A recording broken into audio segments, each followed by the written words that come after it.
Alianza After Hours. Hola, muy buen día, bienvenidos a este nuevo episodio de la Alianza After Hours. Mi nombre es David Cuides, soy el director de investigaciones económicas y como siempre estoy en compañía de Pipe Campos. Pipe, ¿qué hubo? ¿Qué hubo, Eddie? ¿Cómo anda? ¿Cómo le ha ido? Oh, súper Pipe, muy contento porque, bueno, esta semana, bueno, primero usted nos visitó, ¿no? Se hizo uno de sus viajes, estuvimos con clientes, Estoy- pero también porque usted estuvo en un evento que organizó la Bolsa con Desarrollo y nuestros amigos de Valora. Y bueno, nos entregaron los premios, ¿no? Los premios de a mejores áreas de investigaciones económicas. Y nos fue bastante bien, Pipe. Sí, por ahí me dicen que usted no le está contestando el teléfono a nadie, ¿no? Está levitando. No, la verdad, súper bien, porque bueno, aquí les mostramos a nuestros amigos que nos están viendo y nos escuchan.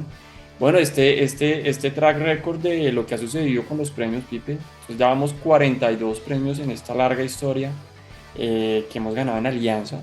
En esta última oportunidad nos ganamos 5 premios y nos gustó mucho uno en particular, o por lo menos Jenny y yo estamos muy contentos, a pesar de que usted dijo que si fue como algún error en el Excel o algo. No. Mi diversión es molestar a Jenny con los premios siempre. Y es que nos ganamos el premio de pronósticos puntuales, la categoría oro, es decir, fuimos según nuestros amigos de Desarrollo, la Bolsa, en alianza con Valora, pues la firma más acertada pronosticando tasa de cambio, no, eso sí no nos lo ganamos esta vez. Tasa de interés, inflación y actividad económica. Entonces estamos muy contentos, Pipe, por eso. Sí, muy, muy bien, felicitaciones, super equipo, a todos los del equipo, muy bien, David también. Obviamente, gracias a todos los que votaron por nosotros, gracias a todo el equipo de Alianza, de la firma, los comerciales, porque en realidad, pues nosotros somos la punta del iceberg, el resto de gente es la que nos apoya. Y felicitarlo, ¿no? Eso de las proyecciones, porque cuando uno comienza a cambiar proyecciones el año pasado, igual todos tuvimos que cambiar cosas, entonces no se imagina, estamos re perdidos, y no, la verdad éramos los menos perdidos de los perdidos. Entonces, muy bien. Sí, en general todos estábamos por un lado y para el otro, pero nosotros teníamos de pronto algo de luz. Y no, y también aquí pues el reconocimiento, Pipe, no solamente al equipo, que también lo hago extensivo, sino pues a nuestro vicepresidente Ricardo Pérez y en general a las directivas que nos apoyan y siempre son nos dejan hacer, ¿no? Nos dejan ser libres y opinar y hacer los números como mejor nos parezca, que por supuesto pues es haciéndolo de la manera técnica que ha venido funcionando. Listo, Pipe, yo creo que eso a modo de introducción, que se nos note la felicidad de estos reconocimientos. Déjeme, si quieren, nos movemos al tema habitual, primera parte del episodio, con el vaso medio lleno y medio vacío. Y le voy a pedir de pronto que usted arranque contándonos qué sucedió, cómo usted vio la semana, y después yo le cuento un poquito de temas locales, que le quiero hablar de encuestas en Colombia y de datos de mercado laboral. ¿Cómo lo vio? Listo, de una. Entonces arranquemos. Fue una semana que no tenía muchas noticias económicas esperadas, digamos, solo al final de la semana esperábamos un dato de inflación de Estados Unidos, el PCE, que es como el indicador favorito de la Fed, que salió en línea de lo que esperaba el mercado, bajó un poquito. Y recuerden que este mes las inflaciones gringas salieron altas, entonces uno estaba esperando que estuviéramos en una debacle de tasas de interés y no, nada. En este mes lo que ha pasado es que la expectativa de lo que va a hacer la Fed en el año ha comenzado a mejorar. Recuerden que a principio de año decían que la Fed va a bajar, no sé, un par de veces y ya hace unas semanas no, la Fed no va a bajar tasas. Algunos bancos decían que no iba a bajar tasas y ya está regresando a dos bajadas de tasa. Entonces, el mercado está viendo que de pronto, bueno, la inflación de pronto no es tan grave. El hecho de que el PCE baje del 2,6 al 2,5 ayuda un poco. Ayuda también, obviamente, el ruido alrededor de los aranceles, que sí, sí, que sí, no, que ya voy a hablar de eso.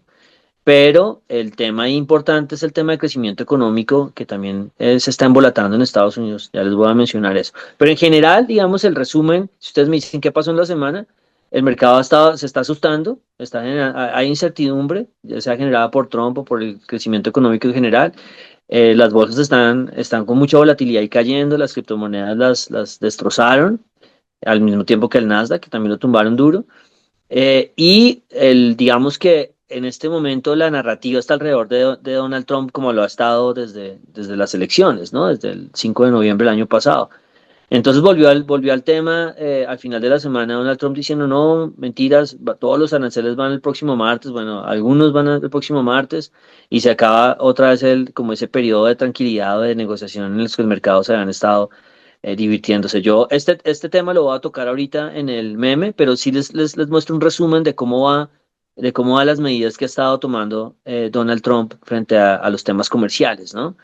Entonces ustedes ahí en la tabla ven qué se ha hecho, qué es lo que ya está hecho y qué es lo que puede venir. Entonces lo que está hecho ya es el 10% de tarifas de aranceles a todos los productos chinos, que esto es un efecto similar a toda la guerra comercial del 2018. Digamos que ahí uno diría, vamos a revivir el 2018. Es harto, pero ya lo hemos vivido. Y ahí China se ha tratado de defender, pero lo ha hecho moderadamente, también como con cosas muy focalizadas. Tenemos para el 4 de marzo, que es la próxima semana, pues es una fiesta de aranceles, porque lo que dijo Trump es el 4 de marzo es fecha límite para meterle otro 10 a China y para meterle el 25 que he estado mencionando a Canadá y México. Entonces volvió a poner en la mesa el tema de Canadá y México, por eso hay bastante nerviosismo ahí en la tabla. Esto es una tabla que hizo Bloomberg, no nosotros. Se plantea cuál sería ese impacto. Entonces, esto es un tiroteo en un ascensor. Estados Unidos pone esos aranceles y de una vez Estados Unidos se quita un punto por ciento del PIB completamente. Por eso mucha gente piensa que esto no va a ser así. Esto así dure unos meses, digamos, con tarifas y eso sería muy volátil. Es muy raro que se quede permanente porque Estados Unidos sí, de una vez se dispara. Y si Canadá y México salen con represalias, que ellos han prometido represalias, pues se disparan en los pies ellos también, ¿no? Es como una guerra de balas en las que yo no le disparo al otro, sino me voy disparando a los pies porque le estoy poniendo impuestos que mis consumidores van a tener que pagarlos. Es una cosa bien rara que es lo que es la guerra comercial, pero bueno, eso queda para el próximo martes.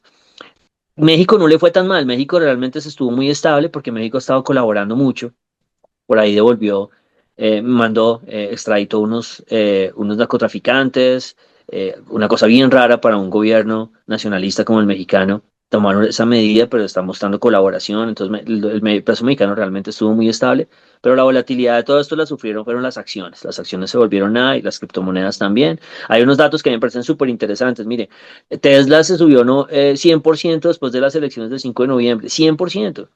Ya devolvió 90% de ese 100%. Tesla se subió obviamente porque, pues no, Elon Musk va a gobernar el mundo ahora, es el poder detrás del poder, entonces Tesla se disparó, ya devolvió completamente esa valorización, entonces la volatilidad está llegando a los mercados y se sintió mucho. Y después hay una lista de cosas que podrían llegar y que también van a ser parte, vamos a tener que estar pendientes, entonces que arranquen los impuestos al acero y al aluminio, que están para el 12 de marzo, y ya después la fecha límite que le puso Europa a principios de abril para ver si va a comenzar a tomar impuestos como retaliatorios, depende a quién, se queja mucho del IVA allá en Europa y bueno, cosas de ese estilo, el equivalente pues.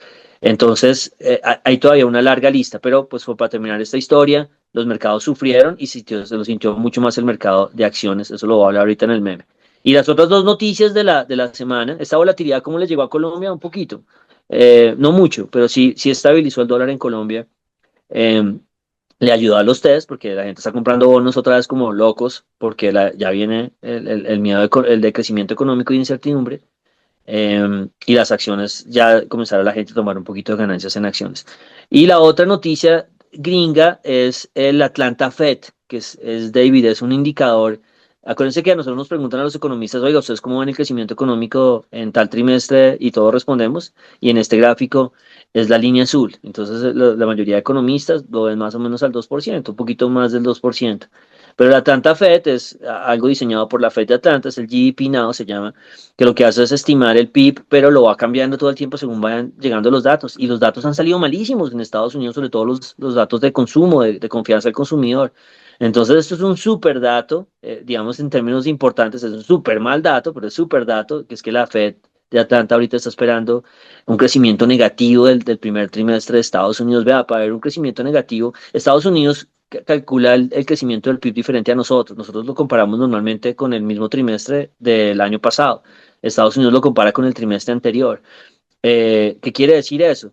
Pues que es más volátil el de Estados Unidos. Entonces, uno diría, no es tan difícil que sea negativo. es súper difícil. Datos negativos de crecimiento en Estados Unidos, por ahí hay uno en el primer trimestre del 22, y después usted tiene que irse a la pandemia y después tiene que irse al 2014. Entonces, esto es serio porque, pues, para los que nos, ¿no? Los relamemos los bigotes pensando que sí puede haber esa aceleración económica en Estados Unidos, que ha sido como nuestra tesis, esto es para vigilarlo. Y claro, lo que va a acompañar esto es la idea de bajada de tasas Fed y volver al ciclo, ¿no? 6 meses la Fed no va a bajar tasas, 6 meses baja duro, 6 meses no va a bajar. Es un dato bien importante que alimenta la compra de bonos, alimenta la estabilidad del dólar o la debilidad del dólar y la venta de acciones. Y termino ya mi historia. Mi historia me va a meter un poquito, va a meter los pies un poquito en los temas locales, en sus temas, ¿no? Déjeme ahí, me armo un cuartico chiquito y ya salgo de ahí. Ha habido varios analistas, digamos, no varios, ha habido muchos analistas que han recomendado Colombia, por supuesto, por el tema del trade político, más que todo los que recomiendan acciones puntuales, y no ha habido nombres, y ya los hemos hablado aquí, como JP Morgan, que prefieren en este punto ya no tener acciones, digamos, ellos no las querían antes, pero ahorita dicen, vea, no vale la pena porque todavía las elecciones se demoran mucho y hacen un análisis bien juicioso de mil variables, y se tiene Morgan Stanley, que también, no sé si ya hemos hablado, y creo que también que ellos dicen, oiga, el peso colombiano se ha valorizado mucho y de repente, de nuevo, es muy rápido. Ahora, aunque ellos advierten que mientras el Banco de la República tenga tasas altas, apostarle contra el peso colombiano es difícil. El Banco de la República, todos reconocemos que ha sido uno de los grandes, sí, el mayor responsable de que el peso colombiano siga fuerte.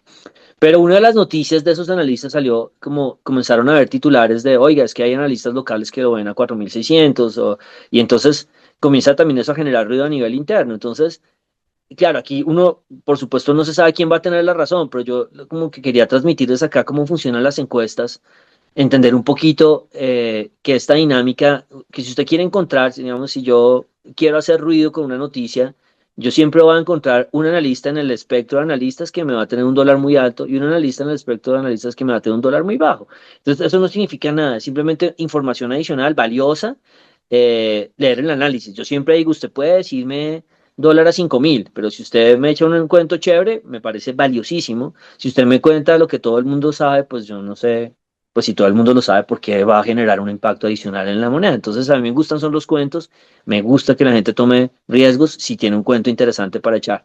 Pero aquí ustedes lo que ven finalmente es el dólar, que es la línea azul, la TRM. En este momento está un poquito arriba de 4.100.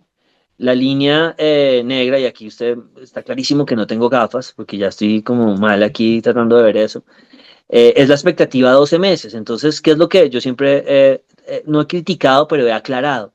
Cuando ustedes les digan, oiga, es que la encuesta de los analistas es que ven el dólar a 4.100 en 12 meses, entonces lo ven estable, la respuesta es siempre lo ven estable. El promedio de analistas siempre repite el dólar de hoy a 12 meses. En parte porque piensan pues que la mayoría de variables pues ya están incorporadas y nadie ve el futuro, entonces es un número estable. En parte porque es un promedio, entonces algunos estarán arriba, otros estarán abajo, pero todos tenemos en cuenta el nivel de hoy. Entonces nunca es información. Si yo cuando discuto con alguien y me dice, es que tal moneda la ven quieta, o el petróleo lo ven quieto, es que siempre lo ven quieto. Siempre a 12 meses va a estar muy parecido al nivel de actual. Y la línea verde y la roja son los extremos. Entonces ahorita hay analistas que no somos nosotros, que piensan que el dólar puede estar a 3.700, que Alianza tiene una carreta bien importante de dólar abajo de 4.000, pero la tiene un poquito más para más adelante del 24, del 25, perdón, ya cambiamos de año, y hay analistas que lo ven a 4.500, como les digo, es normal, siempre ha habido ese rango, ustedes lo ven ahí, la línea roja y la línea verde alrededor del dólar, y es sano que hayan opiniones de ese estilo, aquí no estoy diciendo quién va a tener la razón, pero pues no se asusten si alguien dice 4.600 o otro alguien dice 3.700, hay que leer es como los argumentos. Y ahí termino mi semana, ¿cómo la No, ve? déjeme, yo le comento sobre ese último punto y le hago una pregunta sobre los dos primeros. Este último punto, tal cual, o sea, la mejor manera de no comprometerse también es decir, oiga, ¿cuánto va a estar el dólar en el futuro? No, pues mire el dólar de hoy, ¿sí? Y con eso también se quita el problema de no se equivocó, bueno, pues nos equivocamos todos también. Pero también pues está el argumento de que son unos promedios y al final no termina siendo noticia aquel que le dice 5.000 o aquel que le dice 2.000. Al final pues no es tan loco. Pero déjeme, yo vuelvo a los otros dos puntos y es, oiga, Pipe, si estamos hablando de que la economía gringa, de repente, si la Fed de Atlanta tiene razón, va a desacelerarse con mucha fuerza. Entonces, al final, Trump y sus medidas arancelarias, ¿sí? Pues que esto en principio podría generar más inflación, que es como el temor de todo el mundo. No sé si estaría como contrarrestando, o sea, Trump y aranceles, inflación para arriba, que es la visión generalizada.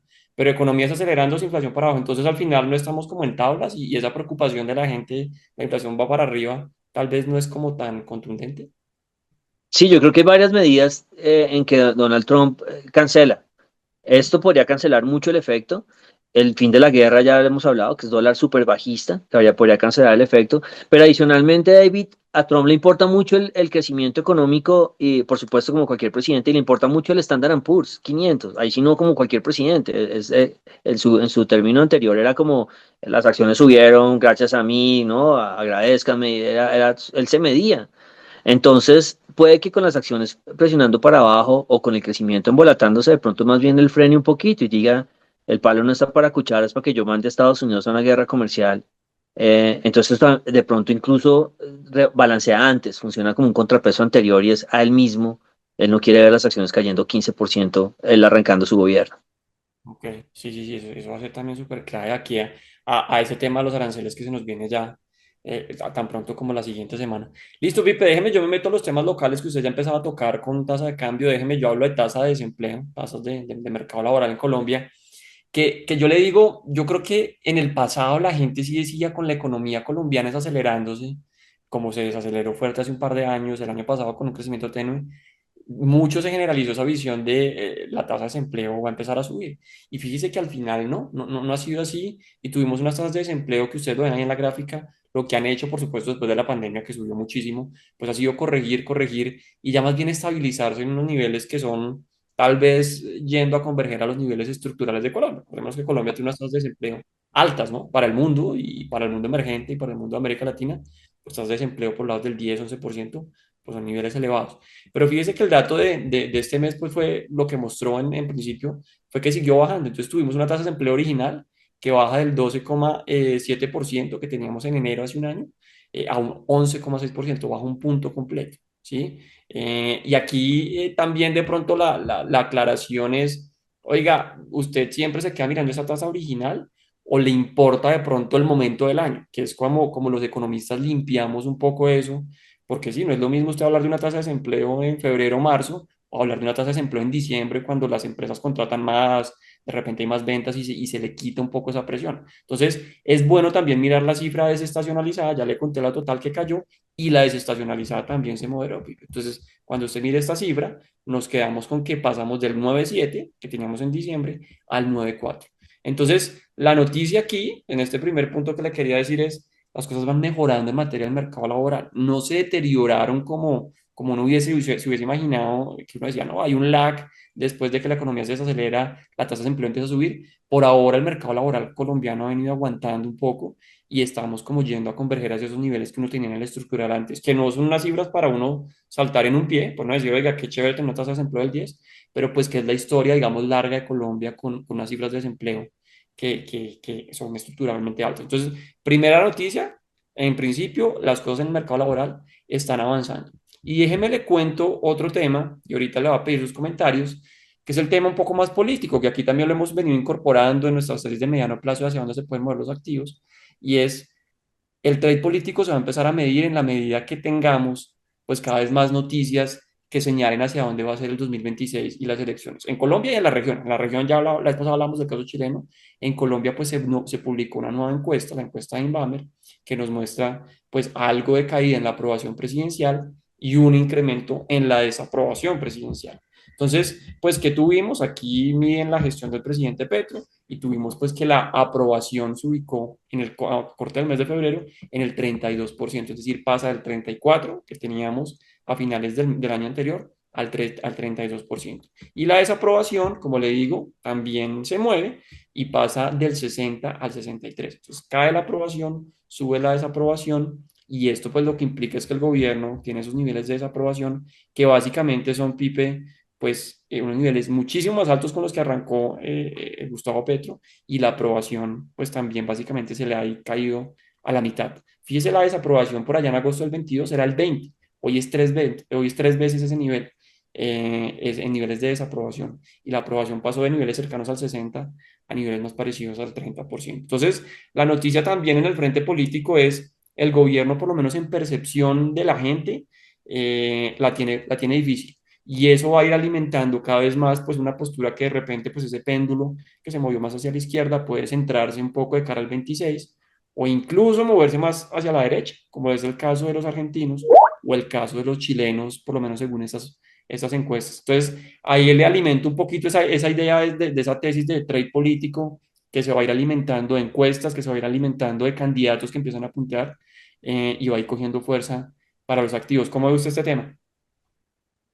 Es muy interesante. Yo sé que, digamos que se ha creado una duda alrededor de las encuestas, ¿no? Se ha minimizado el aspecto em, y la verdad lo que nosotros hicimos ese ejercicio el año pasado mostrándoles que varias cosas, que por ejemplo este caso de Inbamer y la aprobación de Gustavo Petro, de Iván Duque o de Juan Manuel Santos, coincidía mucho con su entorno económico, el que les tocó vivir. Entonces, que había indicadores que le decían a uno que no necesariamente, o sea, que usted dice, sí, seguro que estadísticamente se puede hacer mejor el trabajo, sí, pero probablemente igual se hubiera hecho mejor ahí para Iván Duque, igual se hubiera hecho para Santos y la aprobación fue similar. Entonces, como que la economía sustenta estos niveles de aprobación, solo la economía, sin meterse en ningunos otros cuentos. Y mirábamos la encuesta del Centro Nacional de Consultoría y mostrábamos que esos números relativamente más altos que los de Inbamer, al final eran bajitos para la historia. El que el Centro Nacional de Consultoría al final le está dando la misma calificación a Petro, a Duque y a Santos como lo hacía Inbamer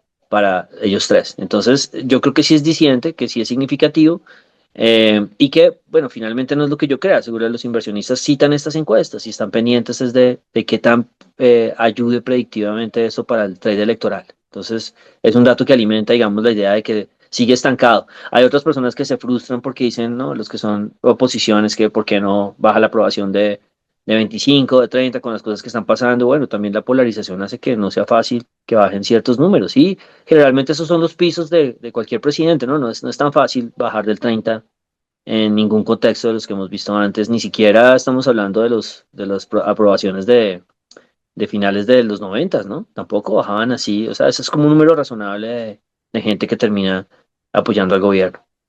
Sí, y lo otro que yo le iba a decir es en términos relativos, que es algo que también nos gusta mostrar, pues es la aprobación del presidente en Colombia frente a la región. No tiene nada que ver con la aprobación que tuvo Lula, Lula uno o Lula 2 o la que tuvo AMLO, en donde uno decía, oiga, es que con esos niveles de aprobación tan elevados, institucionalmente fue más fácil realizar algunos cambios, algunos ajustes. Ya cuando usted tiene unos niveles de aprobación mucho más acotados, pues también le cuesta en esa relación con el Congreso, en esa relación con otras instituciones. Yo me acuerdo mucho de esa historia de usted suya, como de las paredes que se va encontrando la administración para hacer cambios. Banrep, las cortes, la prensa, etcétera, etcétera. El Congreso, bueno, estos niveles de aprobación más acotados, no solamente a nivel local frente a la historia, sino frente a la región, pues también yo creo que soportan un poco esa tesis. Pipe, yo creo que dejamos ahí el tema del vaso. Déjeme, si le parece, nos movemos entonces a la receta técnica, que aquí hay un tema que estuvimos trabajando esta semana y aquí me pusieron de una Entonces se vez, fue de paseo, ¿no? me pusieron de una vez a sembrar y a cosechar café. Un tema que estuvimos mirando bueno, lo miramos con usted, lo miramos con Richie Pérez, nuestro vicepresidente de inversiones, le dimos una buena mirada y lo estuvimos compartiendo a nuestros comerciales. Y es como una visión que estamos empezando a masticar sobre la posibilidad de que el café tome mucha fuerza en los próximos trimestres en cuanto a producción, exportación y se vuelva mucho más importante. Entonces, la historia va por dos lados. Y usted siempre acuérdese que uno, cuando habla en esos términos económicos, mira el P y el Q, ¿no? Entonces, precios y cantidades. Y la historia es, oiga, la producción de café en Colombia en el 2024 fue alrededor de 12 millones de sacos, ¿sí? Que es algo de recuperación frente a lo que usted tenía en el 2023, pero todavía por debajo de los niveles que usted veía por allá en el 19, en el 18, y que usted podría ir a buscar niveles un poco más elevados, niveles de producción. Y la exportación, pues buena parte de esa producción de 14 millones de sacos que usted tuvo el año pasado, pues se destina al comercio exterior. Ya sabemos todos que Colombia pues es un vendedor de café por excelencia en el mundo y esos 14 que produjimos, se llevaron para afuera alrededor de 12. ¿Qué decimos nosotros? Esa producción que, como le digo, se ha venido recuperando un poco, pero podría crecer un poco más, pues va a estar muy alimentada ya no por el Q, por supuesto, sino por el P, es decir, por los precios. Los precios, como usted lo ha contado en este espacio, no solamente del café, sino de buena parte de los commodities, han venido subiendo. Entonces usted se da cuenta que allí que el precio del café por libra, que antes por allá en el 2023, que cayó mucho, estaba por lados de $2, pues bueno, básicamente que se duplicó, ¿sí? Tuvimos precios del café al cierre del año pasado por lados de $4 por libra, 4,1. Y si usted asume que este año se va a quedar en el promedio de lo que ha visitado en enero y en febrero, algo alrededor de 3,8, $3,8 por libra, y usted hace la multiplicación ahí sí del precio por la cantidad, pues nos da una noticia que podría ser muy positiva para este año en términos de las exportaciones, y es que las exportaciones de Colombia de café, que el año pasado estuvieron bordeando los $3.400 millones, este año básicamente se podrían duplicar, ¿sí? Si usted hace, digamos, bajo esos supuestos, que la producción se alimente un poco del precio y que el precio se le queda alto, que es básicamente el precio doblado frente a ese mínimo que usted tuvo en el 2023. Entonces, bajo ese supuesto de mejores precios que se nos acompañen y que la producción reacciona, pues básicamente las exportaciones de café se podrían duplicar. Digamos, es un supuesto alto, no es como que es de inmediato, es 1 a 1, pero sí podría usted tener un muy buen año para el café, subiendo también su participación en el PIB agrícola, generando pues más PIB, generando más divisas, también apoyando desde nuestro tercer piso, que hemos contado en Alianza, en temas de dólar, pues un dólar un poco más abajo, y eso también se habla, Pipe, con una historia que acá contábamos en algún momento, son las remesas. Entonces también remesas subiendo por encima de los $10.000 millones con este tema del café, pues de repente nos puede llevar a un escenario de mayor flujo de dólares, un café mucho más protagonista, un crecimiento adicional del sector agrícola que viene creciendo muy bien y nos puede, digamos, empezar a delinear un poco ese escenario de macrociclo tal vez de materias primas, en donde pues uno de los primeros que podrían reaccionar es ese café. ¿Cuál, digamos, es nuestro punto que quisiésemos revisar? Es decir, esto debería estar ya transmitiendo en exportaciones. Le estoy diciendo de que se pueden duplicar. A hoy la historia no se ha confirmado. Fíjese usted que las exportaciones en Colombia, pues lo que han hecho es moderarse en los últimos 2 años, ¿sí? Entonces, el café que fue un poco más protagonista en el pasado, podría volverlo a hacer en el futuro, pero todavía la señal no es evidente. Por eso aquí le estamos contando, es como una tesis, una teoría de lo que puede suceder. No es evidente. El petróleo perdió mucho protagonismo también. Esto parece que el petróleo pues alcanzó a ser 9 puntos de las exportaciones, ¿sí? Pues ha venido retrocediendo y es la mitad. Es decir, es una tesis que le queremos contar como una historia que podría llegar a suceder, que no se está materializando hoy y que tendríamos que ver que en exportaciones efectivamente esa historia cambia, ¿sí? Que efectivamente se duplica el número del café, que sube el número de petróleo, que sube el número de oro, que por ahí lo estuvimos mirando también. Y eso podría dar un cambio bien interesante pues, para nuestras ventas externas y para la generación de divisas. Entonces, le dejo ahí esa historia que nos gustó mucho, que quisimos contar, como señalar, como le digo, no es una tesis que ya está confirmada. A nosotros nos gusta mucho hablar de eso, ¿no? Cosas que podrían terminar sucediendo, pero es ese buen momento para el café que de repente se podría materializar este 2025. ¿Cómo lee usted esa historia? Sí. A mí esta gráfica me parece buenísima porque uno se debe preguntar, vea, Colombia comenzó a crecer por debajo del 3%, ¿cuándo? Con este gobierno, la respuesta es no. Colombia lleva desde el 2014, aterrizó y comenzó y ya no volvimos a crecer por encima del 3%, excepto los efectos post pandemia, ¿no? Que subimos mucho y después bajamos mucho, después subimos mucho.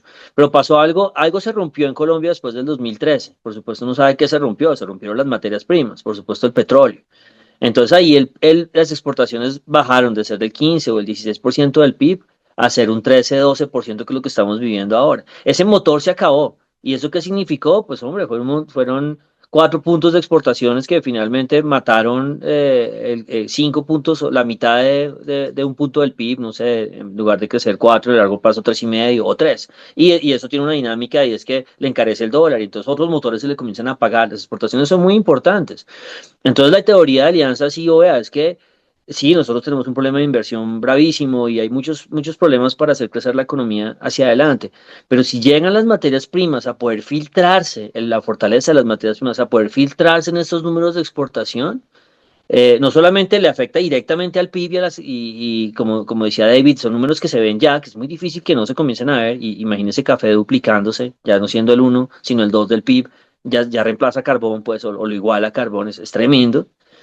sino que al tiempo que comienzan a subir las exportaciones, el dólar se baja, entonces la deuda del gobierno ahora se reduce, las tasas de interés se bajan y comienza a hacer un círculo virtuoso que fue el que se armó en la década de los 2000. ¿Qué mamera depender de las materias primas? Sí, ojalá no sea para siempre, pero esa es como la base de por qué Alianza dice que podemos ver un dólar débil durante mucho tiempo. No, no, no, un dólar a 2000 no, pero un dólar que le cueste subir porque esto comienza a retroalimentarse positivamente. Lo del café es una realidad, no es una hipótesis, es una realidad, ya pasó. Ahora es que el precio se mantenga, ¿no? Es la es el soporte, el supuesto grande. Pero, por ejemplo, podemos echar el cuento del oro. Seguro que el oro por ahí también va a tener claro, no, el oro no se puede sembrar, pero se puede invertir más para buscar más. Y el oro ya está al igual en los mismos números que el café a hoy. Y lo estaba alcanzando, entonces el oro también puede comenzar y crecer exportaciones. Si el país crece exportaciones, reemplazamos inversión y de repente creamos el entorno para un dólar estable, tasas de interés bajita y que comience a verse en todos los sectores de la economía. Está buenísimo ese gráfico. Y acuérdese que esa historia, Pipe, que uno decía, y yo se la escuché hace poquito en una reunión que teníamos con clientes, oiga, América Latina en los 2000, ¿no? No, pues es que la izquierda ganó en unos países, la derecha ganó en otros, e internamente nos contamos la historia, no, es que es porque el gobierno está haciendo esto, lo otro, y probablemente en otro país contaban la misma historia, no, es que nuestro gobierno que cambió hace esto, lo otro. Y tal vez lo que no se veía en el agregado es... Las materias primas explotaron y todos se vieron favorecidos. Y al final todos crecíamos como a tasas muy similares y uno no podría echarle la culpa o decir que es por tal gobierno o por tal otro que se dieron esos crecimientos en la región. Entonces, pues bueno, aquí se argumenta un poquito ese tema de macrociclos de materias primas y de repente eso generando unos crecimientos bien interesantes para una Sí. región vendedora. Y, y va a ser un salvavidas para el próximo gobierno. El próximo gobierno que se siente, si esto se materializa, se va a ver bien. Y como ya sabemos que es según el que cuente la historia, ¿no? Los ganadores son los que, los que escriben la historia, entonces ese gobierno dirá, yo hice todo, ¿no? Eh, y por eso en la década de los 2000 uno vio cómo perduraron los gobiernos de izquierda, eh, como los de Argentina, o como los de Venezuela, o como los de Brasil, que toda la década fue izquierda, o como Colombia derecha. Y yo no digo que cada uno no, y seguro que, digamos, aquí en Colombia pues se aprovechó el boom del petróleo y se hicieron las rondas petroleras. O sea, no digo que los países no hagan nada, pero obviamente esto es una ola tan grande que todos aprenden a surfear con tanta agua, pues. Total, total. No, listo, yo creo que lo dejamos ahí, Pipe, este tema de la receta técnica. Déjeme, nos movemos al meme de la semana. ¿Qué historia nos tiene usted de meme de la semana? Veo que tiene ahí Trump y mercados. ¿Qué tan felices y qué tan tristes pueden quedar con decisiones de Trump? Listo, esto es como para continuar un poco la idea de mucha de coyuntura, ¿no? Ya les contamos cómo está el tema de los aranceles y que el martes es un día bien importante. Entonces quería darles un poquito como de margen. Yo siempre digo, veamos, o sea, si usted quiere hacer goles, pues que alguien le tiene que explicar dónde es que entra el gol, dónde se pasa la línea y a mí me gusta mucho ver eso visualmente para que entendamos la narrativa y lo veamos en los activos financieros. Entonces, lo que sabemos es que Estados Unidos está comenzando a tambalear y esta idea de que Trump iba a traer felicidad a gran parte de los mercados, no a todos, ¿no? Porque a los bonos los vendían, pero sí a las acciones y a las criptomonedas, está con un signo de interrogación. Y gran parte es por la desaceleración económica y por la incertidumbre de la guerra comercial.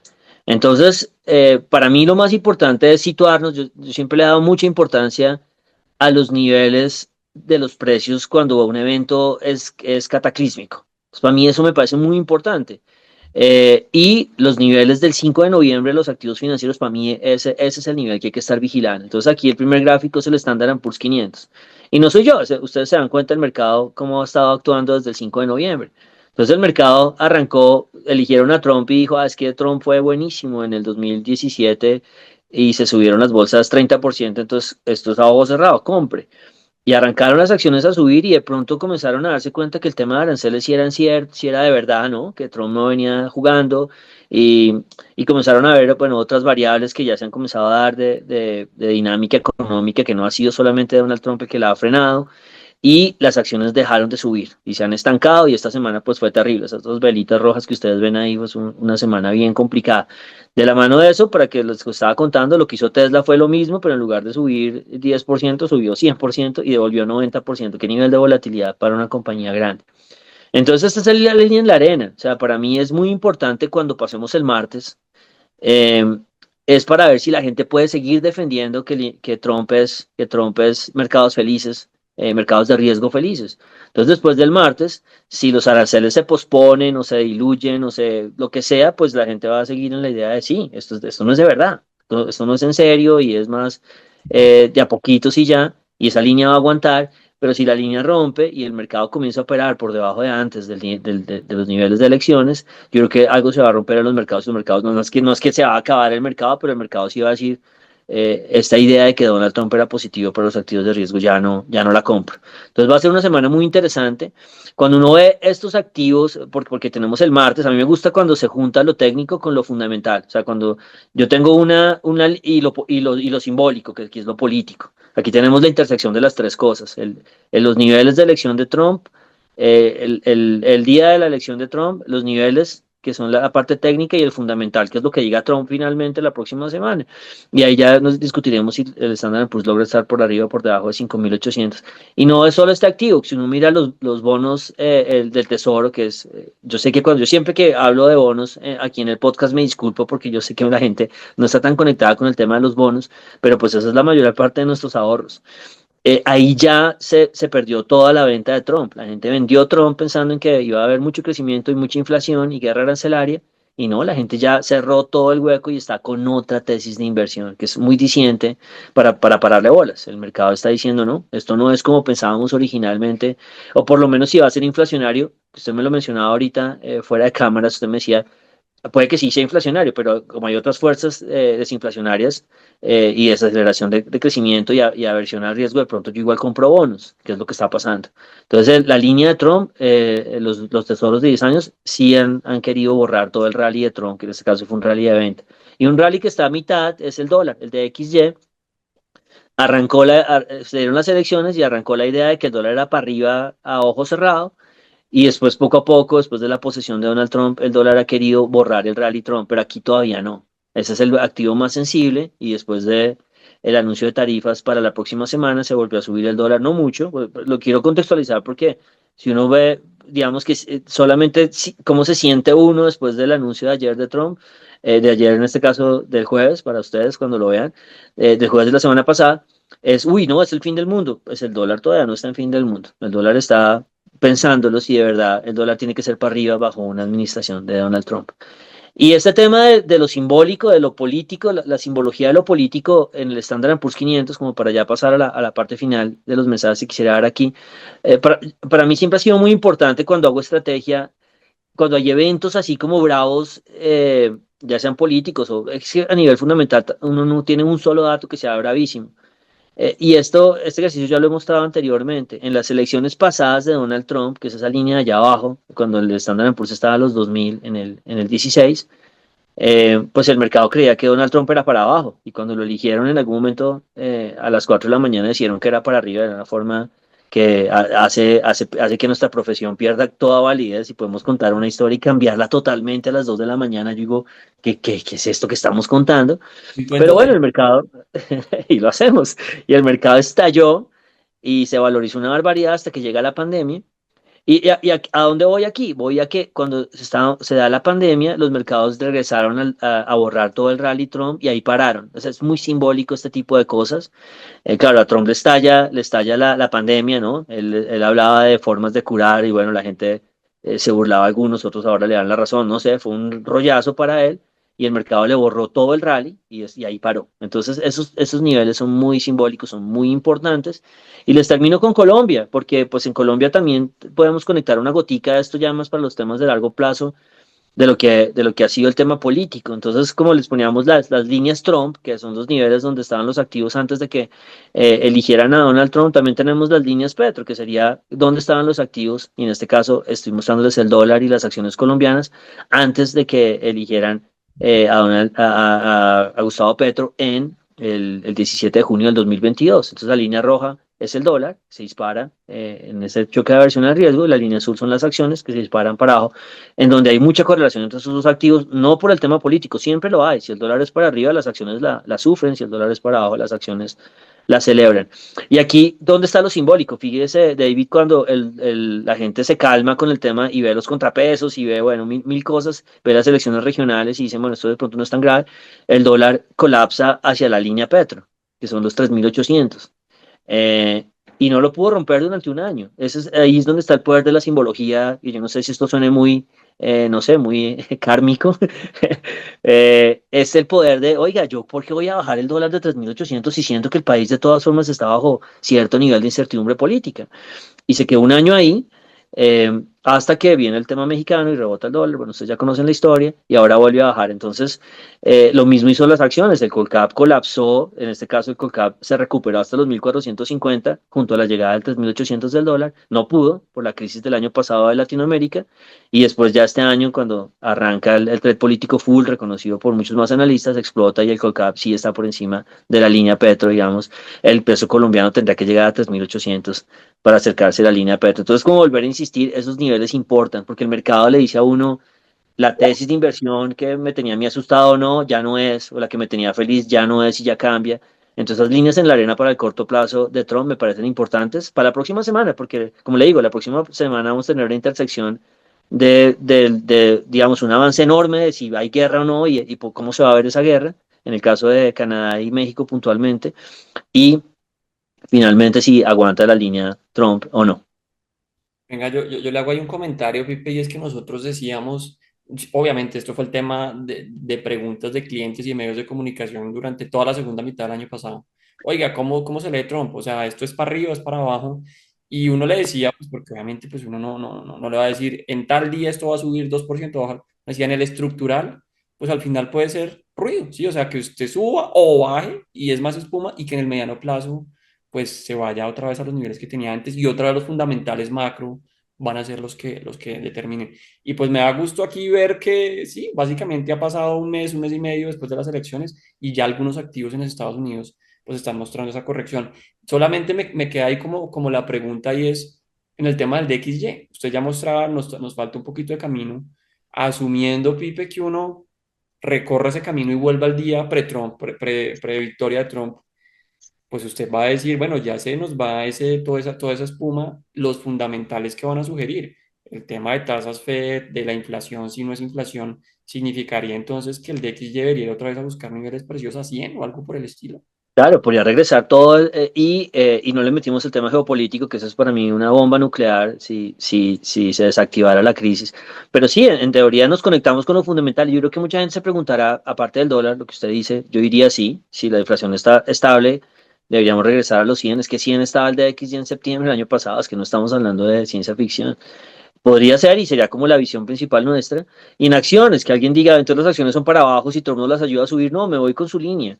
Y pues dependerá del fundamental. Mire, ¿qué tumba las acciones de verdad de forma seria? Un deterioro de la tasa de desempleo. Cuando digo de forma seria es más de 10 o 15%. El siguiente 10% nadie lo sabe. Es si uno trata es como de ir persiguiéndolo y viendo variables. Pero si uno de verdad quiere vender acciones porque cree que es algo grave y que realmente puede estancarse un año, año y medio, es solo tasa de desempleo. La tasa de desempleo tiene que deteriorarse y por ahora no la ha hecho. Ahora, Elon Musk está sacando gente con toda. De pronto reacciona, pero si usted quiere pensar en un fundamental de tasa de Standard Poor's 500, piense mucho en la tasa de desempleo. Y si quiere pensar en el DXY, como usted lo acaba de mencionar, la inflación. Ese es el fundamental. No, listo, no, yo creo que ahí lo dejamos, Pipe. Nos hemos extendido, este tema está muy interesante. Ya veremos cómo nos trata la semana siguiente con anuncios de aranceles y con datos. Déjeme, yo me muevo al tema del calendario, porque pues se vienen muchos datos de inflación. Vamos a tener en la región Colombia, que la vemos relativamente estable por los lados del 5,2%, pero también tendremos datos de precios en México, tendremos datos de precios en Chile, y eso va a ser súper importante.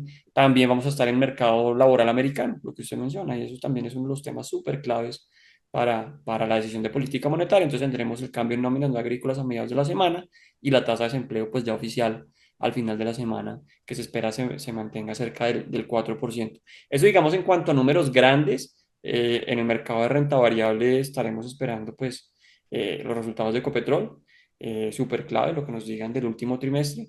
Y ya en temas un poco más de ocio, Pipe, pues bueno, algo de fútbol. La vez pasada se nos olvidó contar Shakira, ¿no? Mucha gente por ahí vi en redes participando, Sí. Muchas pelotas, la verdad, no meter a Shakira en el calendario.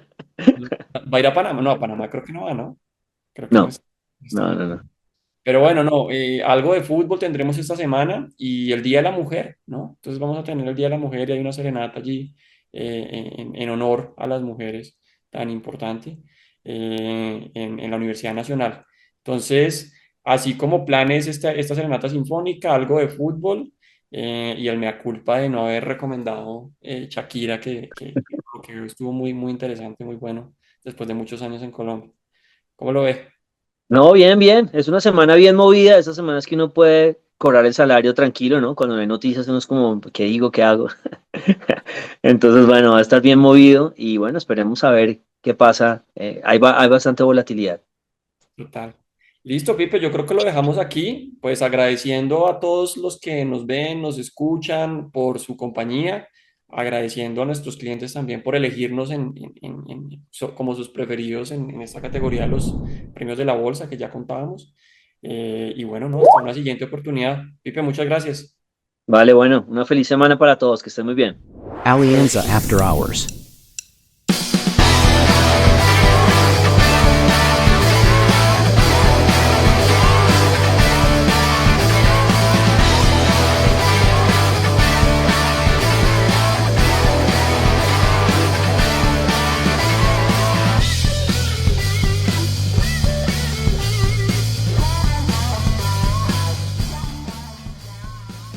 Nada de lo que se discuta aquí debe ser considerado como recomendación profesional para realizar inversiones. Las opiniones aquí expuestas no buscan imponer términos ni condiciones comerciales o legales ni tampoco se constituyen en suministro formal de información al mercado de valores. Adicionalmente son opiniones personales y no representan las de Alianza Valores o Alianza Fiduciaria.